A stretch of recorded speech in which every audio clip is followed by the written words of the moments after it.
Throughout the history of comic books, Superman has been a character recreated by many other comic books because he is one of the few characters with a fan base that can't be compared to any other. Superman is so widely known that even people who don't know anything about superheroes know Superman. Supreme was another attempt by Rob Liefeld to recreate the magic of Superman. Liefeld attempted to create a more violent and angry version of Superman, but didn't have much success. So, after 40 issues of his run, he handed this character to Alan Moore, who gave a soft reboot to this character and created one of the most remarkable and most remembered stories of Supreme. In today's video, we will dive into the origins of this fantastic character. But before we get started with the video, we have a small request for you. If you like our content, subscribe to us and like this video. It might be just a simple click for you, but it means a lot to us. Now that we've got that out of the way, let's get started.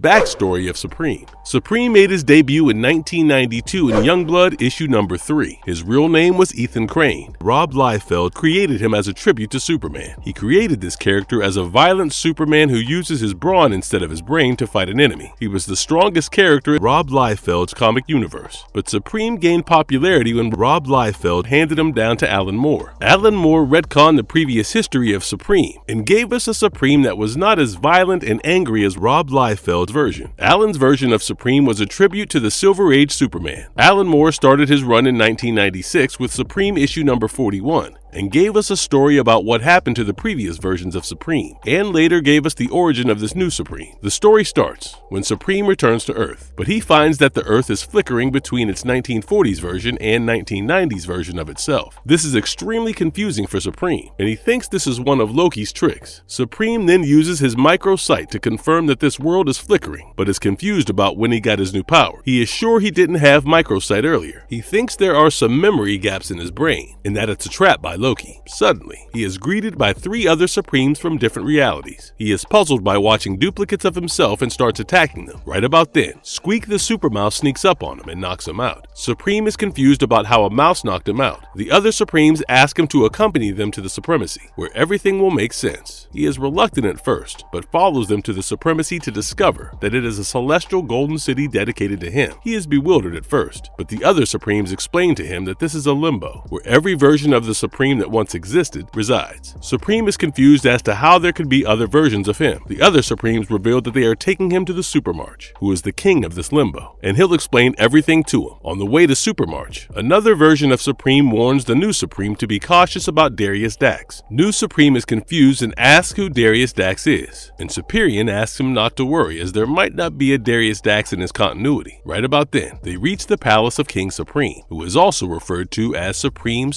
or Supermarch. The Supermarch greets the new Supreme and gives him a tour of the Hall of Supremes. The new Supreme is puzzled and asks how there can be so many versions of himself and what is Supremacy. Supermarch answers that this place was formerly known as the Limbo. He and the original Supreme did some work and made it look beautiful. The original Supreme turns up and the Supermarch asks him to tell his story to the new Supreme. The original Supreme recalls that he was 10 years old when, one day, he took his dog for a stroll and found a belt buckle made of a strange white metal. It turned out that metal had magical powers, and when he rubbed it, he became Supreme and got a bunch of superpowers. He took the alias of Ethan Crane and started working as a reporter in Omega City until 1941. But suddenly, one day, he disappeared to Limbo. It's as if he has been erased out of existence. Essentially, the original Supreme was retconned along with a few buildings from his world. Then, other Supremes who were written out of existence came to this Limbo, too. At first, this Limbo was completely white with no color in sight. Supermarch, the last son of the planet Supron, arrived and brought his entire planet Supron to this dimension. Using the bits and parts of buildings and equipment from other dimensions, the Supremes rebuilt this Limbo into the place we now know as Supremacy. It was clear that these were the older versions of Supreme that were retconned by the writers, and they landed here in Limbo, but the new Supreme is still confused. The original Supreme and Supermarch take the new Supreme to his inauguration ceremony as the new avatar of the Supreme. They land at the banquet, and Supermarch explains that his world is flickering because the writers are still writing his story, and in a few moments, they'll finish working on it, and then he can return to his world. The new Supreme meets a lot of other versions of himself, and he also meets Probe and Kid Supreme. Kid Supreme and Probe explain that after Supreme left for Earth, they were written out of existence and rematerialized here. Kid Supreme then asked the new Supreme to meet Sally Supreme, another version of the Supreme from the 40s. The new Supreme is confused and asks if they are not returning to Earth with him. The Kid Supreme doesn't answer his question and leaves with Sally. Supermarch then takes the new new Supreme to meet future Supreme, a more intelligent version because he was exposed to gamma radiation. The future Supreme explains that there are two possibilities behind the revisions and why the Supremes keep getting erased from reality. The first possibility is that when the first Supreme was created, his aura might have caused the reality to ripple, and that's why the reality keeps getting revised periodically. The second possibility may be that reality always revises periodically, but the Supremes might just be evolved entities. So they notice this revisal of reality. The future Supreme then tells that there is also the possibility that none of these theories are right. All the Supremes perform a flypast, a tribute to the new Supreme. Supermarch explains that the new Supreme is special because he is the first Supreme to arrive in Supremacy, even before the beginning of his story. Mostly, all the other Supremes arrive here after their story ends. Superion then opens a golden gate, and the new Supreme returns to reality to see how this story shapes up. He is a bit nervous about this new reality, but he is still Supreme and has to face whatever the world throws at him. Supreme comes out of a broom closet, and a fat man shouts at him for always being in a daze. The man then asks Supreme to finish the Omni-Man annual by Monday. Supreme is confused and asks who Omni-Man is. The man says Omni-Man is the comic that he writes for Dazzle Comics. As it turns out, Supreme is still Ethan Crane, but in this revision, he is a comic book writer who works on the comics of Omni-Man for Dazzle Comics and lives in Omegapolis, a ripped-off version of Metropolis from Superman. Ethan also has a female colleague at Dazzle Comics, Diana Dane, who is his love interest, and she is also a ripped-off version of Lois Lane. Ethan Crane then arrives in his room and goes in search of his backstory, which leads him to Little Haven. After arriving in Little Haven, Supreme's memory is being filled in as he is walking down the woods of Little Haven. It is like he has lived these memories, but he doesn't remember them, and as soon as he visits those places, his memory gets filled in automatically like magic. While walking in the woods, he arrives near a crater and remembers his backstory. One day, when he was a kid, Ethan took his pet dog Radar for a walk. Radar ran into the wood, and Ethan went after it. There he found a glowing stone, and being a kid, he was attracted to it. This stone made Ethan sick and turned his whole body white. When Radar noticed that Ethan was being affected by this stone, he tried saving him, but was also affected by this stone. Somehow, Radar brought Ethan to Mr. and Mrs. Crane, his adoptive parents. Mr. and Mrs. Crane took Ethan to Professor Wells' house. Professor Well did some work, and Ethan started regaining his color back. Professor Well wore an anti-contamination suit and retrieved the white stone, which he later discovered was a metal called supremium. Back at the Cranes' household, Ethan had recovered completely, but his hair remained white as a side effect of exposure to supremium. Mr. and Mrs. Crane soon noticed Ethan behaving weirdly. One day, Ethan noticed his ball being stuck under the house floor. Mr. and Mrs. Crane were confused about how he saw the ball that was under the house. To retrieve his ball, Ethan lifted the whole house with his hands. This surprised Mr. and Mrs. Crane, but they accepted Ethan as he was. News started floating around Little Haven about a Wonder Boy who used his power to save everyone. To keep Ethan's identity safe, his mother would dye his hair black when he'd go out as Kid Supreme. They even got him a costume made with special clothing material that was also exposed to supremium. Later, when Ethan was playing with Radar, they found that Radar had also received power similar to Ethan, and Ethan started calling him Radar, the Hound Supreme. Years passed, and Kid Supreme soon became the savior of Little Haven. He had a crush on Judy Jordan, and also had a rooster of supervillains, including Master Meteor, Corgo the Space Bully, and Darius Dax, who was a ripped-off version of Lex Luthor. Soon, Ethan came of age and desired to leave Little Haven, but was unwilling to because he didn't want to leave his parents alone. His parents adopted another little girl named Sally, and Supreme went out on his own adventures. Supreme then made a futuristic anti-gravity palace, which he called Citadel Supreme, and started monitoring all the threats from there. He also got a job at a radio station alongside Judy Jordan. Later posing as Ethan Crane, Supreme joined the American Army to help them during World War II. In the present, Ethan Crane is strolling around Little Haven and accidentally meets with Judy Jordan, who is now an old lady with a granddaughter. Ethan introduces himself as Ethan Jr., and Judy gives her a tour of the Kid Supreme museum she manages in Little Haven. When Judy closes the museum, her granddaughter arrives, and they go to the cemetery together. At the cemetery, it is revealed that Darius Dax has already died due to leukemia, but before dying, he sent a religious book to Judy as a farewell present. Thus, Supreme thinks that this reality doesn't have a Darius Dax in his life, but he is wrong, and Darius Dax comes back again. It is later revealed that Darius Dax transferred his consciousness into microparticles microparticles and kept himself inside the book he sent to Judy Jordan. When Judy inhales those microparticles, Darius Dax's consciousness takes over her body, and Judy is erased from existence. Judy then creates a humanoid robot named Hilda. Thus, the Judy Jordan and Hilda that Ethan Crane meet in Little Haven are actually Darius Dax and a robot he has created. Later, Judy and Hilda successfully locate the Citadel of Supreme and trap Supreme in the Hell of Mirrors, a prison created by Supreme to trap his enemies. Darius Dax later transfers his consciousness into Magno, a super-powered humanoid body. He goes on to fight Radar the Hound Supreme, Gory, Die Hard, and the League of Infinity. Soon, Supreme escapes from the Hell of Mirrors, and to defeat Supreme, Darius merges his new body with the Supremium metal, but something unusual occurs, and he is transformed into the Supremium Man and is pulled back in time. As Supremium Man, Darius Dax fights Kid Supreme, and since Sally is also exposed to the Supremium Man, she also develops superpowers and becomes a Suprema. Darius Dax is again pulled back in time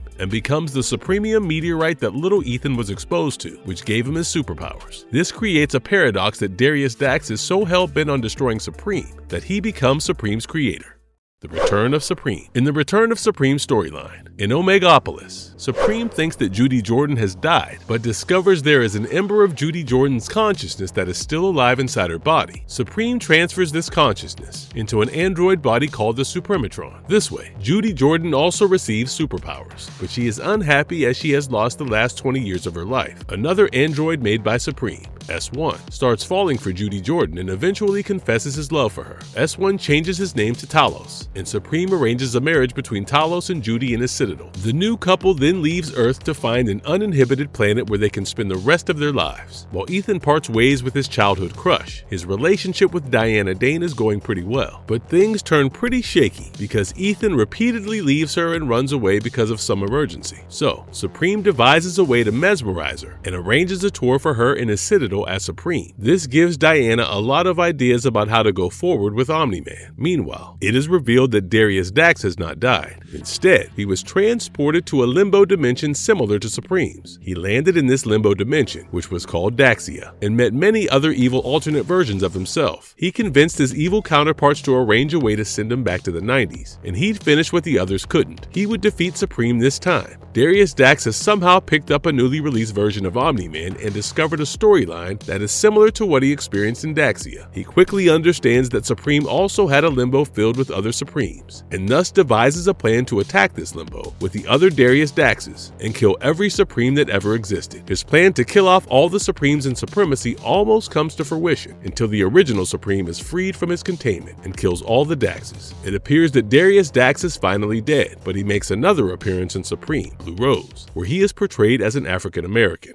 How powerful is Supreme? Since Supreme is a character that was inspired by the Silver Age Superman, he has all the powers that the Prime Superman had, like Strength Supreme, Speed Supreme, Super Breath, and Vision Supreme, which is similar to Superman's X-ray vision, and Energy Projection, which is similar to Heat Vision of Superman. Apart from these superpowers, Supreme had some other unique superpowers like Energy Absorption, the ability to absorb any form of attack and project it on his enemies. Superhuman Adaptation, he had the ability to adapt to any kind of attack from his enemies. Atomic Manipulation, the ability to manipulate substances at their atomic levels, but it is very limited. Accelerated Healing, Supreme had a healing factor that can give Logan a run for his money. Decelerated Aging, which means he grows old very slowly. We see this ability when Judy Jordan, who was his classmate, reached old age, but he was still young. Apart from all of these, Supreme is also seen to possess high levels of intellect, which is said to be as powerful as a supercomputer. Supreme also has vast knowledge about the world because of his decelerated aging and genius intellect. Marvelous verdict. Everyone thought Superman was a one-time hit, and nobody could create the kind of impact that Superman had ever again. But Alan Moore proved them wrong by creating stories that entertained the readers and made them relive their good old days of Superman. We already have live action and animated versions of alternate Supermans like Homelander and Omni-Man. Their story connected really well with the superhero nerds, and both of these characters created a new fan base that they had never had. That's why we think, sooner or later, somebody will pick up the Supreme and convert it into a live action or animated adaptation. Although our vote goes for the animated version of this character. We'd love to know what you would like to see. A live-action Supreme TV series or an animated Supreme series. Let us know your thoughts in the comments. With that being said, if you like our content, like and subscribe if you haven't already. Have a good one and be safe. Thanks everyone.